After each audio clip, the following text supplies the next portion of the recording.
시청자 여러분 안녕하십니까? 더불어민주당 육선 의원 국회의장을 지낸 정세균 의원이 국무총리 후보로 지명됐습니다. 지금 패스트트랙과 문희상 국회의장을 둘러싼 중립성 논란이 국민의 분노를 일으키는 가운데 과거 문희상 못지않게 중립성을 훼손했던 정세균 전 국회의장이 지명된 것입니다.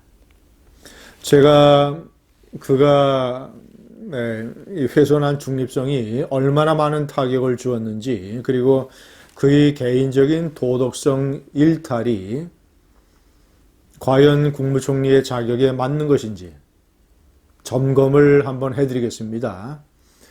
첫 번째, 그는 2016년 4월 총선 자유한국당이, 당시는 이 새누리당이었죠. 공천 파동으로 폭망을 한 선거, 그래서 열린우리당이 득세를 했던 그 선거에서 이제 초대 국회의장이 됐습니다. 전반기 국회의장이 된 것이죠. 그런데 그 해에 2016년이죠. 그 9월 달에 전기국회의 개회사에서 아주 희한한 발언을 했습니다.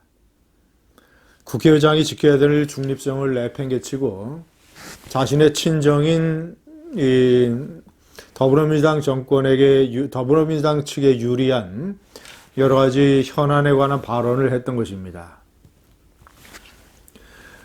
그가 갑자기 개회사를 하면서 국회의장으로서 목소리를 내야겠다라고 한 근거가 참으로 코미디 같은 얘기입니다. 영어로 국회의장은 체어맨이 아니라 스피커다. 스피커 하는 사람 때문에 국민의 목소리를 대변하는 스피커인 것이다. 그런 취지에서 쓴소리 좀 하겠다라고 했습니다. 그런데 이것부터가 잘못됐습니다.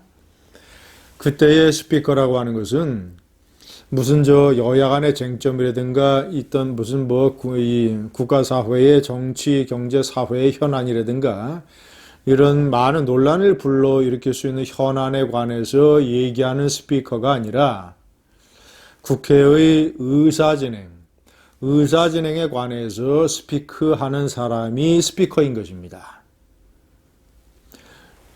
영국의 하원 의장을 보면 대표적으로 스피커인데, 그 사람이 무슨 공개적인 발언에서 예를 들면 브렉시트라든가 또는 무슨 이민자 문제라든가 또는 테러나 이런 문제에 관해서 무슨 공개적으로 얘기를 합니까? 그 사람이 하는 일이라고 하는 것은 발언자 신청에 들어오면 지명하는 것, 그리고 의사진행과 이 표결을 포함한 이런 것들을 관리하는 사람.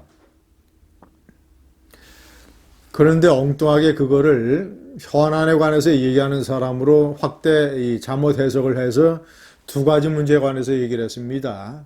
당시에 박근혜 청와대의 우병우 민정수석을 둘러싼 어떤 의혹 논란, 그리고 그의 검찰 수사를 받는 문제, 이런 것에 관해서 얘기를 했습니다.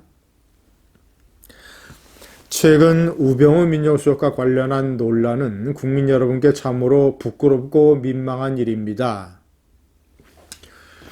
국민의 공복인 고위공직자, 특히 청와대 민정수석이라는 자리는 티끌만한 허물도 태산처럼 관리해야 하는 자리입니다.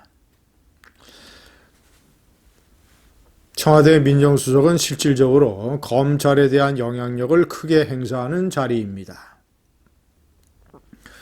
그런데 그 당사자가 그 직을 유지한 채 검찰 수사를 받아야 하는 상황을 국민들은 어떻게 이해해야 합니까? 그러면서 고위공직자들에 대한 수사기관, 지금의 공수처죠. 공수처를 설치하는 문제를 정기국회 내에서 깊이 있게 논의해달라고 주문을 합니다. 당시 더불어민주당이 추진하고 있는 공수처, 이것을 지지하는 발언을 이렇게 해댄 것이죠. 자, 두 번째는 이 사드를 반대한 것입니다. 공개적으로. 최근 사드 배치와 관련한 정부의 태도는 우리 주도의 북핵 대응이라는 측면에서 동의하기 어려운 부분이 있습니다. 사드 배치의 불가피성을 떠나서 우리 내부에서의 소통이 전혀 없었습니다. 그로 인한 주변국과의 관계 변화 또한 깊이 고려한 것 같지 않습니다. 그런 과정이 생략됨으로 해서 국론은 분열되고 국민은 혼란스러워하고 있습니다. 이 두 개의 발언은 더불어민주당의 원내대표가 국회 본회의 연설에서 해야 되는 내용입니다.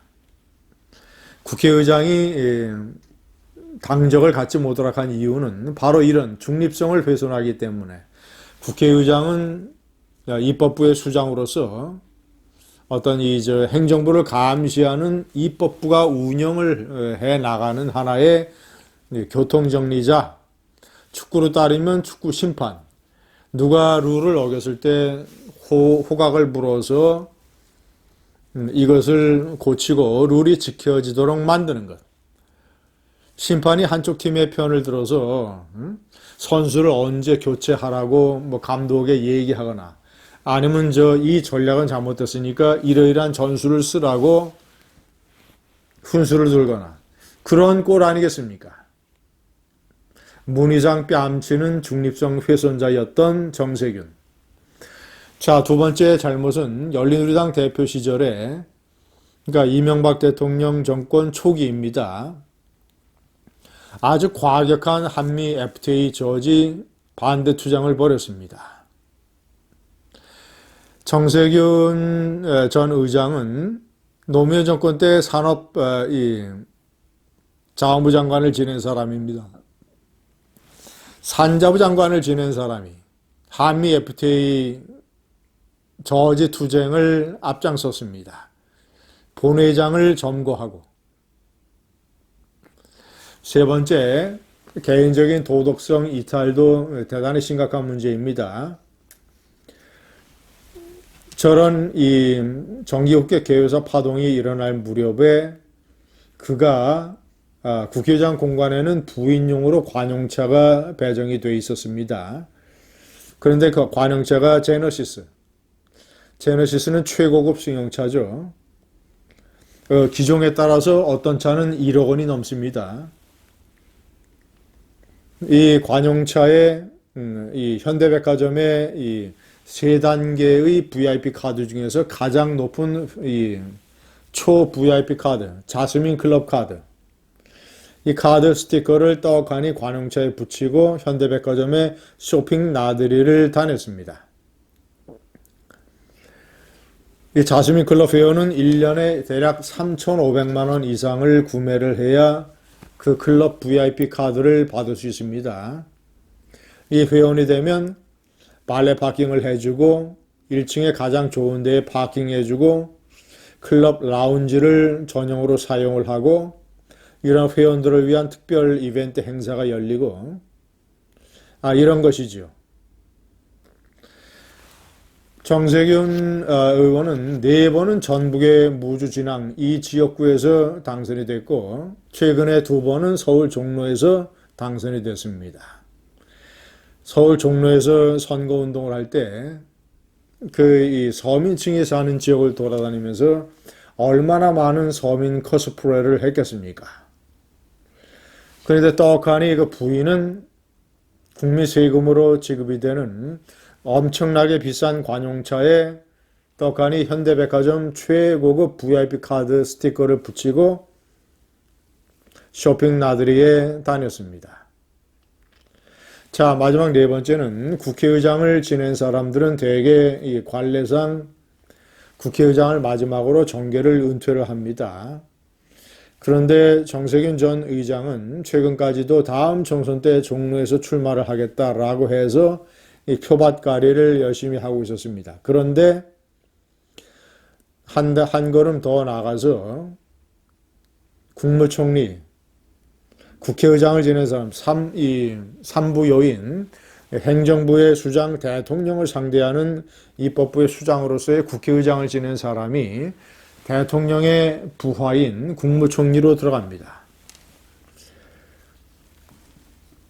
정부의 국무총리들을 불러서 여야 의원들이 엄격하게 호통을 치면서 대정부 질문을 했던 그런 이 의사를 진행을 했던 국회의장이 이제는 거꾸로 단하로 내려가서 국무총리가 돼서 여야 의원들의 호통성 질문을 받아야 되는 처지로 가고 있습니다. 이상이 정세균의 4가지 잘못이었습니다. 감사합니다.